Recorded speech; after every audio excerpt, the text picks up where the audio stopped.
Wait, tell me about the chocolate leaf. The chocolate leaf isn't. You can't eat the sides. You have to eat a whole thing. Do you like chocolate? Yes, but too much chocolate's very bad.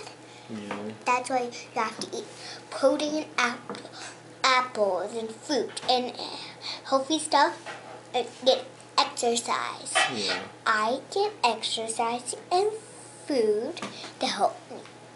And then you eat chocolate? Well, I'm just asking. I mean, chocolate is a vegetable, right? No, it's not. What is it? It is a piece of candy. It has too much sugar in it.